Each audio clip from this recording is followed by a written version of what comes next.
በ7000 ካሬ ላይ ያረፈ ቅንጡ ሞል በደራችው ሜክሲኮ አቅራቢያ በምትገኘው ቡልጋሪያ መብራቱ ጋር አራተኛና አምስተኛ ፎቅ 900 ሺህ ብር ቅድመ ክፍያ፣ ሶስተኛ ፎቅ በ1.3 ሚሊዮን ብር ቅድመ ክፍያ፣ ሁለተኛ ፎቅ በ2 ሚሊዮን ብር ቅድመ ክፍያ፣ አንደኛ ፎቅ በ2.5 ሚሊዮን ብር ቅድመ ክፍያ፣ በ6.5 ሚሊዮን ብር ጠቅላላ ክፍያ እንዲሁም ግራውንድ ፍሎር ላይ በ24 ወራት ውስጥ የሚረከቡ የንግድ ሱቆችን እነሆ ለእናንተ። ለበለጠ መረጃ እታች ባሉት ስልኮች ይደውሉልን። ቴምር ሪል ስቴት።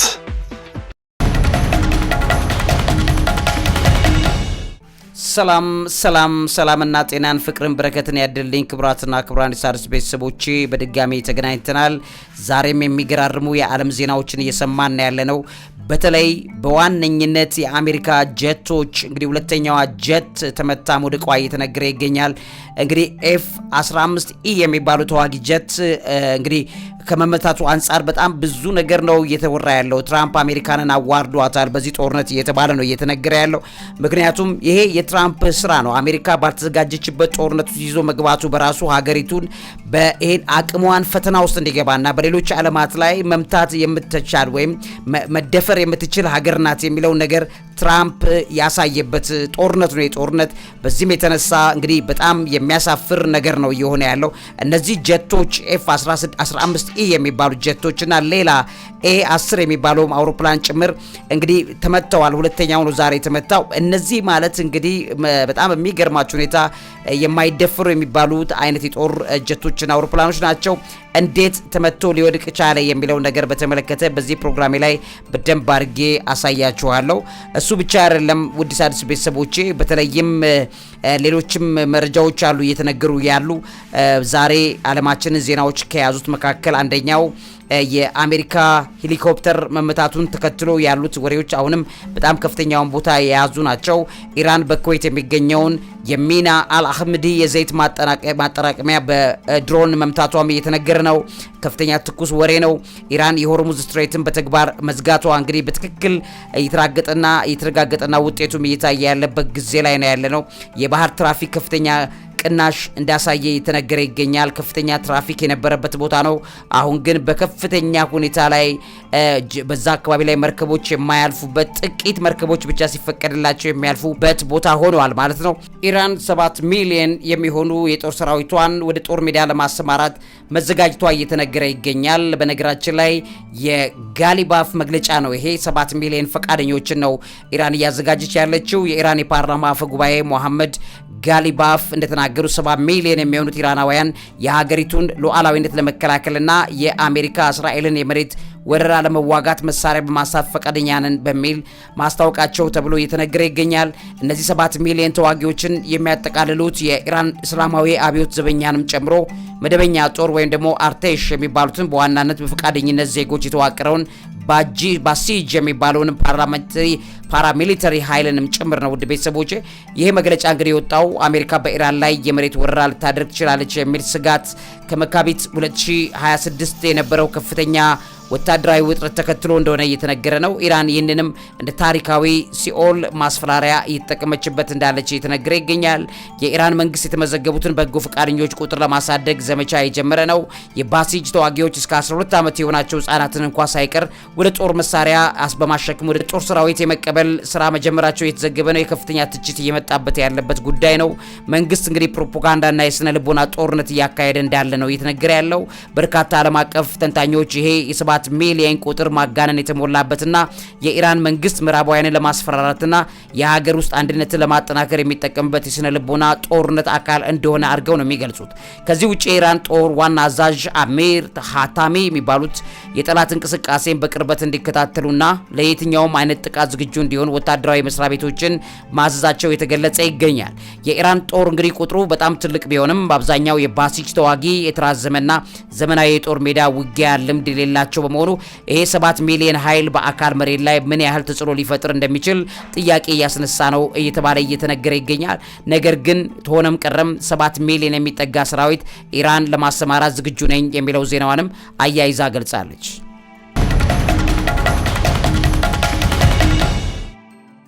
ሌላኛው እንግዲህ የአሜሪካ ሴናተር ማስጠንቀቂያ ተሰጥተዋል። ሴናተር ታሚ ዱክዎርዝ ይባላሉ። አሜሪካን በኢራን የተመታውን አብራሪ በአስቸኳይ እንድታድን መጠየቃቸውን ተመልክቶ እየተነገረ ይገኛል። የዓለም አቀፍ ሕግ ባለሙያዎች ፕሬዚዳንት ትራምፕ በኢራን መሰረተ ልማት ላይ ጥቃት እንዲፈጽሙ ማዘዛቸው የጦር ወንጀል ሊሆን እንደሚችል ማስጠንቀቃቸውም እየተነገረ ነው የሚገኘው። ኢራን በጦርነት በእርግጥም በጣም ተጎድታለች። ከ4 ሳምንታት ጦርነት በኋላ ከ2000 በላይ ኢራናውያን ተገድለዋል። 26000 በላይ ደግሞ መቁሰላቸው የተነገረ ይገኛል። በጣም ወድማለች ኢራን። እንግዲህ የአውሮፕላን ነዳጅ ዋጋም ከዚህ ጋር ተያይዞ ከፍታ ያሳየበትን ጦርነት ነው እየተነገረ ያለው። ነዳጅ በነገራችን ላይ ከፍ ብሏል። የኢራን ጦርነት የነዳጅ አቅርቦት ማስተጓገሉ የዓለም አቀፍ ዋጋ ከፍተኛ ሁኔታ እየጨመረ ይገኛል። የፓኪስታን ነዳጅ ዋጋ ቅናሽን በተመለከተ ፓኪስታን ከህዝብ ተቃውሞ በኋላ የነዳጅ ዋጋ እንግዲህ ቅናሽ ለማድረግ ሞክራለች፣ ድጎማ ለማድረግ ሞክራ እየተነገረ ይገኛል። ሩሲያ የኒውክሌር ሰራተኞችን ከኢራን ቡሼሄር የኒውክሌር ጣቢያ እያስወጣች ነው የሚለው ነገር ደግሞ ጦርነቱ ምናልባት በከፍተኛ ሁኔታ እየተጋጋመ ሊቀጥል የሚችልበትን ነገር ማሳያ ነው ተብሎ እየተነገረ ይገኛል። 3 የተባበሩት መንግስታት ሰላም አስከባሪዎች በደቡብ ሊባኖስ በተከሰተ ፍንዳታ እንደቆሰሉ እየተነገረ ይገኛል። የጣሊያን ሚኒስትር ጠቅላይ ሚኒስትሩ ጉብኝትን እየተሰማ ነው ያለው። የጣሊያን ጠቅላይ ሚኒስትር ጆርጂያ ሜሎኒ የኢራን ጦርነት ተጽዕኖ ለመወያየት ወደ መካከለኛው ምስራቅ ይጓዛሉ እንደውም ተጉዘዋል የሚለውም ዜና ጭምር እየተነገረ ይገኛል። አሜሪካ በቻይና ምርቶች ላይ 34 በመቶ ታሪፍ ጥላለች። ቻይናን በተመሳሳይ መልኩ ምላሽ ሰጥታለች። የናሳ ጨረቃም ተልእኮ ሰሞኑን ከተሰሙት ከትላንትም ዛሬም ከተሰሙት ነገሮች መካከል ይገኛል። የአርጤምስ 2 የምትባለዋን ተልእኮ በከፍተኛ ሁኔታ ቫይራል ወጥቷል ማለት ነው። ይሄ የዓለምን ትኩረት በእጅጉ የሳበባቸው ምክንያቶች አሉ።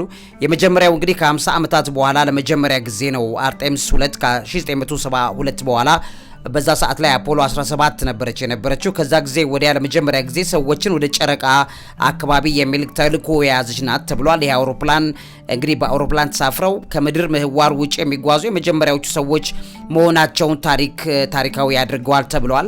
የመጀመሪያው ሴት ጨረቃንም ይዞ ለመዞር ያለው ነገር አለ።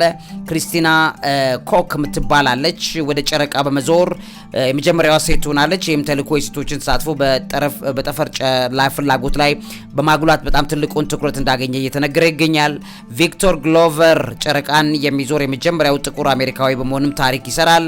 በዚሁ በአርጤምስ ላይ ከፍተኛ ትኩረት ካገኘው መካከል ጀረሚ ሃሰን የሚባል የካናዳ ስፔስ ኤጀንሲ አባል በመሆን ጨረቃን የሚዞር የመጀመሪያው ካናዳዊ ይሆናል ተብሏል።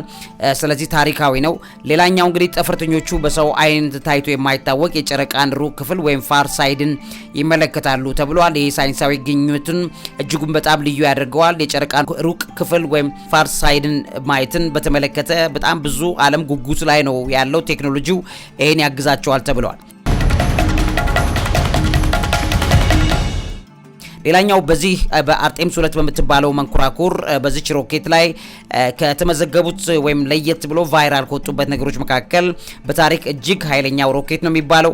ተልእኮ የሚመጥቀውም በናሳ እስካሁን በተገነባው እጅግ በጣም ኃይለኛ ሮኬት ወይም SLS ስፔስ ላውንች ሲስተም በሚባለው ነው የሚላከው።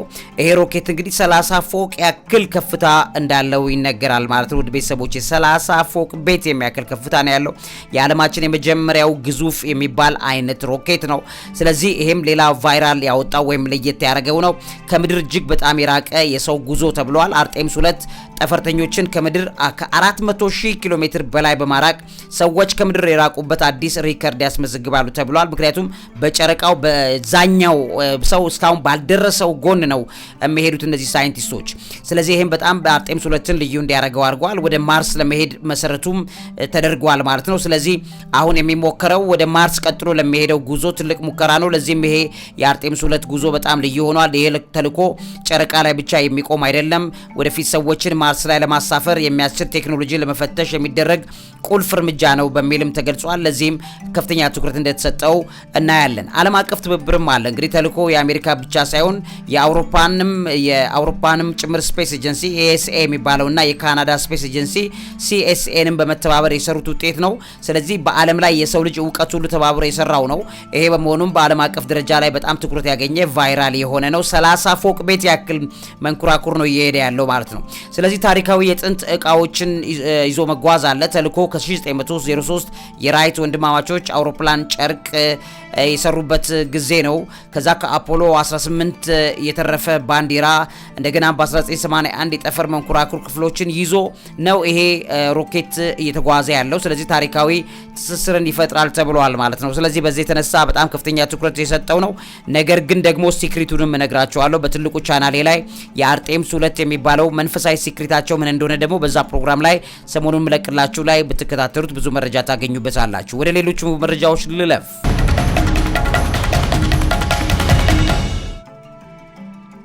እንግዲህ ክቡራትና ክቡራን የሣድስ ቤተሰቦቼ በጣም በሚገርም ደረጃ እንግዲህ የአሜሪካ ፓይለቶች ላይ የተደረገው ፍለጋ ላይ መሰረት ያደርጋል። ከዛ ውጪ እንግዲህ ኢራን በአሜሪካ እየተካሄደ ባለው ግጭት ኢራን 2 የአሜሪካ የጦር አውሮፕላኖችን መታ መጣሏ ነው እየተነገረ ያለው። ይሄ በከፍተኛ ሁኔታ ከኤፕሪል 3 እስከ 4 ባሉት የተነገሩ ዜናዎች በጣም ትልቁን ቦታ ይይዛል። ኢራን በኤፕሪል 3 2026 በሀገሪቱ ምዕራባዊ ክፍል የአሜሪካንን F-15E ስትራይክ ኤግል የሚባሉን የጦር አውሮፕላን መታ ጥላለች። ሁለተኛው አውሮፕላን እንግዲህ ዛሬ እየተነገረ ያለው ነው። በዚሁ ቀን እንግዲህ ኢራን በአረብ ባህረ ሰላጤ ወይም ፐርሺያን ገልፍ አካባቢ ሁለተኛው የአሜሪካ A-10 ተንደርቦልት 2 የሚባለውን የጥቃት አውሮፕላን መታ መጣሏ እየተነገረ ይገኛል። ይሄም በከፍተኛ ሁኔታ ሰለብሬት አድርጋለች። ይሄ አውሮፕላኖች ከተመቱ በኋላ እንግዲህ የአሜሪካ ባለስልጣናት አውሮፕላኖቹን በጠላት እሳት መመታታቸውን አረጋግጠዋል ማለት ነው። ይህ ክስተት አሜሪካ ከ20 ዓመታት በኋላ በጠላት ንዳድ ወይም እሳት ወይም ሚሳኤል የተመቱ የአሜሪካ የጦር መርከቦች ሲወርድባት የመጀመሪያው ነው። ከ20 ዓመት በኋላ ትራምፕ አሜሪካንን አዋርዷታል። እንግዲህ ውድ ቤተሰቦቼ በሚገርም ደረጃ የኤፍ-15ኤ አውሮፕላን 2 አባላት ከነበሩት መካከል አንዱ በአሜሪካ ልዩ ኃይል እንደታደገ አንድ ፓይለት የጠፋ መሆኑን፣ ሁለተኛው የኤፍ-15ኤ አውሮፕላን አባል እስካሁን ድረስ ያለበትን ጉዳይ በተመለከተ የሚነገሩ ዜናዎች ተገኝቷል አልተገኘም፣ ሌሎችም የሚባሉ ነገሮች ትኩስ ሆነው እንደቀጠሉ ይገኛሉ። የኤ-10 አውሮፕላን ፓይለት በሰላም አውሮፕላኑን ለቆ በመውጣት ኢጀክትድ በመሆን መዳኑን ነው የተዘገበው እንደሰማችሁት ከሆነ። ይሄ ነገር እንግዲህ በከፍተኛ ሁኔታ ትልቅ ትኩረት ሰጥቷል። ዋነኛው ነጥቤ ግን እንዴት የዚህ አውሮፕላን ሊመታ ቻለ የሚለውን በተመለከተ ማየት ያስፈልጋል። የአሜሪካው F-15E ስትራይክ ኤግል እጅግ በጣም የላቀ ባለ 2 መቀመጫ አየር ለመሬት ጥቃት መፈጸም የሚችል የጦር ጀት ነው። ከፍተኛ ፍጥነት አለው። ማሹ 2.5 የሚባል ነው። በጣም ከዛ በላይ ከ2.5 በላይ ፍጥነት ያለው ነው። በዛው ማሽ ልኬቱ አለ የነሱ።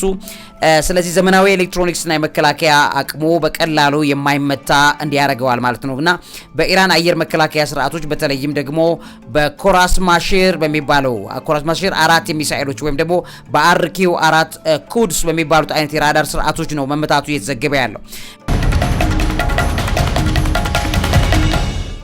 እንግዲህ ውድ ቤተሰቦቼ የዚህ ፍጥነት ስታዩት በጣም ትልቅ ነው። ማሽ 2.5 መብረር የሚችል እስከ 23000 ፓውንድ የሚደርስ ቦምብ፣ ሚሳኤልና የነዳጅ ማጠራቀሚያ መሸከም የሚችል ጀት ነው።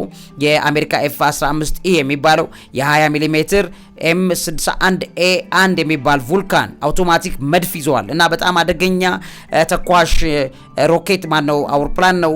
F-15 አምሳያዎቹ ከ100 በላይ የአየር ላይ ውጊያዎችን አሸንፈዋል። አንድም ሳይመቱ በታሪክ ተመዝግበዋል እና አሁን ባለበት ሁኔታ የስትራይክ ኤግል ስሪት የመጀመሪያ ጊዜ በ1986 ነው የበረረው። የአሜሪካ አየር ኃይል ከ1989 ጀምሮ በአገልግሎቱ ላይ መዋል የቻለ ነው። የላቀ ኤሌክትሮኒክስ ስላለው በምሽትና በማንኛውም አየር ሁኔታ መዋጋት ይችላል። በአደጋ ጊዜ አብራሪው በሰላም እንዲወጣ የሚያስችል ACES የሚባል 2 የመውጫ ስርዓት እንዳለው ይነገራል። እንግዲህ ይሄ የራዳር ችሎታውም አለ፣ በጣም የላቀ ነው። APG-7 የሚባል ራዳር በመጠቀም የጠላት አውሮፕላኖችን ከሩቅ ያውቃል። ስለዚህ ለመጠቃት አይችልም። አስቀድሞ ከመተኮሱ በፊት በአቅራቢያ በርቀት የሚኖሩ የሚሳኤል ወይም ደግሞ የአውሮፕላን መጥቶ መጣያ ካለ ያቅና በአካባቢው ላይ ይሸሻል ማለት ነውና ያ ያለው ቴክኖሎጂ የተገጠመለት የራዳር ችሎታው በጣም ይገርማል። ከዛ ውጪ ከፍተኛ ከፍታ ላይ መሄድ ይችላል። የረጅም ርቀትና ከፍተኛ ከፍታ ላይ በመብረር ከመሬት መከላከያ ያመልጣል። በተለይ ሚሳኤሎች መድረስ የማይችሉበት ቦታ ሁሉ መብረር የሚችል በጣም አደገኛ የጦር ጀት ነው። የጠላት ራዳርን የሚያደናቅፉ ወይም ጃሚንግ መሳሪያዎችንም ጭምር የታጠቀ ነው። ስለዚህ የሚለቀቁትን እንደዚህ ሚሳኤሎችን ጃም አድርጎ አደናቅፎ መጣል ይችላል። በጦርነት ከፍተኛ ጉዳት ሊደርስበትም መብረር የሚችል ወይም ረግልድ አወቃቀር ያለው ነው። በማንኛውም የሚሳኤል ጥቃት በፍጥነት አምልጦ መውጣት የሚችል ነው።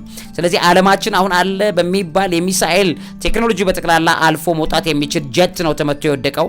ይሄ አሜሪካንን አዋርደዋታል። በ20 ዓመታት በኋላ ለመጀመሪያ ጊዜ ነው አሜሪካ እንደዚህ አይነት ውርደት ያጋጠማት። ይሄን ያደረገው ትራምፕ ነው። እንደምታውቁት እንግዲህ ኢራን በ2026 በፈረንሳይ አቆጣጠር ዘመናዊ የራዳር ስርዓቶችን በመጠቀም F-15ን መታለች።